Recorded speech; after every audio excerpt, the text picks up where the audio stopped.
پاکستان اور دنیا بھر میں لاکھوں دیکھنے اور سننے والوں کو ارشد شریف کا سلام۔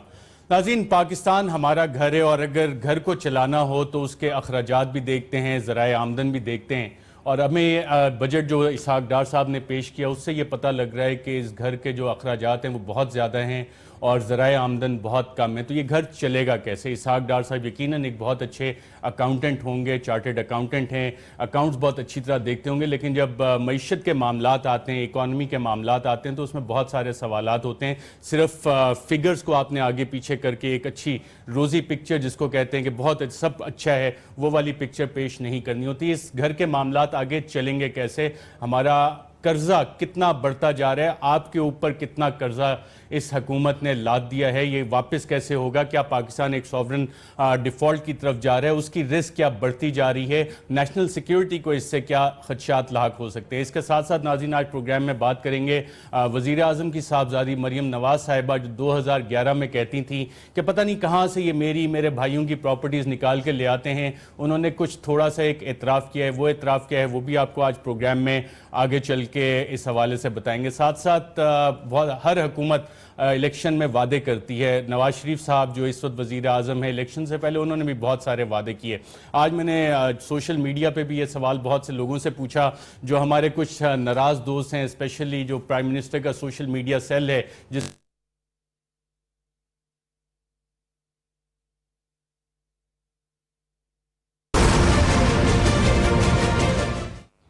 ویلکم بیک ناظرین۔ ٹیکنیکل وجوہات کی وجہ سے سگنل ہمارا فریز ہو گیا تھا۔ میں مزید بات نہیں کرتا، آپ سے اپنے پینل کا تعارف کروا دوں۔ اسلام آباد اسٹوڈیوز میں ہمارے ساتھ موجود ہیں سینیٹر طاہر مشہدی صاحب، متحدہ قومی موومنٹ سے ان کا تعلق ہے۔ لاہور سے ہمیں جوائن کر رہے ہیں شفقت محمود صاحب، پاکستان تحریک انصاف سے ان کا تعلق ہے۔ کراچی سے ہمیں جوائن کر رہے ہیں سلیم مانڈوی والا صاحب، پاکستان پیپلز پارٹی سے ان کا تعلق ہے اور سینٹ فائنانس کمیٹی کے سربراہ بھی ہیں۔ اس سے پہلے کہ ناظرین یہ بات کریں، سرکولر ڈیٹ کا بھی معاملہ ہے۔ میں آج پورا دن ڈھونڈتا رہا بجٹ کی مختلف کتابوں میں بھی کہ کہیں سرکولر ڈیٹ کی ٹوٹل فگر مجھے بجٹ ڈاکومنٹس میں مل جائے، اسحاق ڈار صاحب کی تقریر میں مل جائے، لیکن وہ فگر مجھے کہیں ملی نہیں۔ طاہر مشہدی صاحب، آپ کو پتہ ہے کہ اس وقت سرکولر ڈیٹ جس کو گردشی قرضہ کہتے ہیں وہ کتنا ہے اور اس کی فگر کیا ہے؟ بسم اللہ الرحمن الرحیم۔ یو آر ایبسولوٹلی رائٹ، میں بھی اس کو ڈھونڈتا رہا اور بڑی عجیب سی بات ہے کہ بالکل اس کو غائب کر دیا گیا ہے۔ کیوں کیا گیا ہے، کس لیے کیا گیا ہے، اور جس طرح وہ استعمال ہوئی لاسٹ ٹائم اور کہاں گئی، کس وجہ سے گئی، نہ تو بجلی میں پروڈکشن میں کوئی اضافہ ہوا، انفیکٹ کمی ہو گئی۔ آج 5500 کے وی کم ہے آج کے دن، اسی لیے لوڈ شیئرنگ پورے پاکستان میں ہو رہی ہے۔ مگر یہ جو بجٹ بنائی ہے ہمارے بڑے ڈائنامک، آپ نے بالکل صحیح کہا کہ ہم نے سمجھا کہ پتہ نہیں کیا ہوگا، ویری ڈریم ٹیم آئی اور یہ چوتھی بجٹ انہوں نے دی ہے، بالکل بورنگ ترین بجٹ کہ ان کو اپنے نیشنل اسمبلی کے ممبرز کو جگانا پڑا کیونکہ اس میں کوئی نہیں تھی، بڑی آرڈنری بجٹ۔ بجٹ جو ہے یہ ہے of the rich, for the rich, by the rich. بالکل صحیح۔ سرکولر ڈیٹ کی فگر آپ کو بجٹ ڈاکومنٹس میں نظر نہیں؟ اسی لیے غائب کی گئی ہے کیونکہ وہ سارے کے سارے was dealing with the rich. وہ جو یہ جن کو 480 ارب روپیہ پہلے دیا تھا، ایک دم without any sanction, without parliament, without discussion سب کو بانٹ دیا گیا۔ تو میں بھی اس فگر کو ڈھونڈ رہا ہوں، مجھے بھی بتا دیں۔ سلیم مانڈوی والے شاید ان کو ہوگا، یہ بڑی ڈیٹیل میں جاتے ہیں۔ سلیم مانڈوی والا صاحب، آپ کے پاس سرکولر ڈیٹ بجٹ میں کہاں پہ ریفلیکٹ ہے، کوئی فگر ہے؟ اور اگر یہ نہیں ہے تو کیا آپ کہیں گے کہ بجٹ میں فگر فجنگ ہوئی ہے؟ دیکھیں، میں تو شروع سے کہہ رہا ہوں کہ بجٹ میں فگر فجنگ ہو رہی ہے اور کنٹینیوسلی ہو رہی ہے۔ اس از ناٹ کہ اسی بجٹ میں ہوئی ہے، کیونکہ جب میں فسکل ڈیفیسٹ کو دیکھتا ہوں، جب میں سرکولر ڈیٹ کو دیکھتا ہوں، اور آپ ایک اور پوائنٹ بھی بھول گئے، جو ہمارے ٹیکس ریفنڈز ہیں جو ہم نے لوگوں کو واپس کرنے ہیں، وہ اس کی بھی فگر کوئی 200-250 بلین ہے۔ وہ بھی میں ایف پی آر کے اس میں دیکھ رہا تھا کہ وہ کہیں شو ہوئی ہو کہ یہ پیبل ہے۔ تو یہ اگر آپ ان دونوں فگرز کو ایڈ کر لینا تو ہمارا فسکل ڈیفیسٹ 8% سے بھی انکریز کر جاتا ہے، جو کہ انہوں نے فگر فجنگ کر کے وہ فسکل ڈیفیسٹ 4.3 پہ دکھایا ہے اور دکھایا ہے کہ جی ہم نے ایک ٹرن اراؤنڈ کر لیا ہے اور ہم فسکل ڈیفیسٹ 4.3 پہ لے آئے۔ اسی طرح جو آپ کی جی ڈی پی گروتھ ہے، آپ اس میں دیکھیں کہ اس کو بھی انہوں نے شو کیا ہے کہ جی ہم نے 4.2% پہ ہم لے آئے. یہ بھی میں آپ کو بتاؤں اٹ از ورس دین 2012-13 جو 3.7 پہ کھڑی تھی. یہ بھی فگر فجنگ سے انہوں نے آگے کر لیے, جس کا یہ بہت شور مچاتے ہیں کہ جی ہم نے بڑے ریونیو جمع کر لیے. جو نیٹ ریزرو ہیں ارشد صاحب, جو نیٹ ریزرو ہیں which matter not the borrowed reserve, جو نیٹ ریزرو ہیں وہ 2013 سے کم ہیں. رائٹ, میں سلیم مانڈوی والا صاحب اس سائٹ پہ بھی آتا ہوں. میرے پاس اس وقت اسٹیٹ آف انڈسٹری رپورٹ 2015 پڑھی ہے. ہمارے پروڈیوسر اگر نیپرا کی یہ رپورٹ دکھا سکیں تو شفقت محمود صاحب, اس میں لکھا گیا ہے جو ڈسٹریبیوشن سیکٹر ہے اس کے ریسیویبلز 30 جون کو تقریباً 633 بلین روپے ہیں. 633 بلین روپے یہ نیپرا نے کہا ہے. نیپرا کی رپورٹ ہے کہ جون 30 تک 2015 تک 633 بلین ریسیویبلز ہیں. ایک تو مجھے اس کا مطلب بتا دیجیے گا, اور اس سے پہلے اسحاق ڈار صاحب نے 1400 ارب روپے کے سرکولر ڈیٹ پیمنٹس کی بات کی ہے کہ ہم اس سیکٹر کو دے چکے ہیں. ذرا اسحاق ڈار صاحب کی آپ یہ والی بات سن لیں جو سرکولر ڈیٹ کے حوالے سے اسحاق ڈار صاحب نے کی, پھر میں شفقت صاحب آپ سے ایک سوال کرنا ہوں. جی اسحاق ڈار صاحب کیا کہتے ہیں سرکولر ڈیٹ پہ, ذرا یہ چلائیے گا. سرکولر ڈیٹ ہے وہ اٹس اے سیریس ایشو. ہم نے پچھلے قریباً 5.25 سال میں پاکستان نے 1400 ارب سرکولر ڈیٹ اور سبسڈی کے نام پہ ہم نے گورنمنٹ آف پاکستان نے دے چکی ہے. 1400 ارب پچھلے امیجن کہ وہ پیسے اگر یعنی اچھے جگہ پہ خرچ ہوتے, امپلائمنٹ کے لیے, سوشل سیکٹر کے لیے, ہیلتھ کے لیے, ایجوکیشن کے لیے, غریبوں کی امداد کے لیے, تو کتنا اچھا ہوتا. بہرحال یہ حقیقت ہے, یہ ایک ایکچوئل اینڈ فیکچوئل فگر ہے. جی شفقت محمود صاحب, آپ نے سنا 1400 ارب یہ اور 633 ارب اگر نیپرا کی رپورٹ کو مان لیں تو یہ ٹوٹل ملا کے 2000 ارب روپے بن جاتا ہے. آپ پبلک اکاؤنٹس کمیٹی کے ممبر بھی ہیں. اس حوالے سے آڈیٹر جنرل کی رپورٹ نے اربوں کی مالی بے ضابطیوں کے حوالے سے رپورٹ آپ کے فورم پہ پیش کی تھی. اس رپورٹ کا کیا ہوا؟ جی اس سے پہلے کہ میں اس کا ذکر کروں, اسحاق ڈار صاحب مشہور ہیں فگر فجنگ کے, یعنی کہ جھوٹے اعداد و شمار دینے کے. اور مجھے یاد پڑتا ہے شاید کہ ایک دفعہ آئی ایم ایف نے ان کی سرزنش بھی کی تھی کیونکہ وہ فگرز جو دیے گئے تھے وہ ان کو قابل قبول نہیں تھے.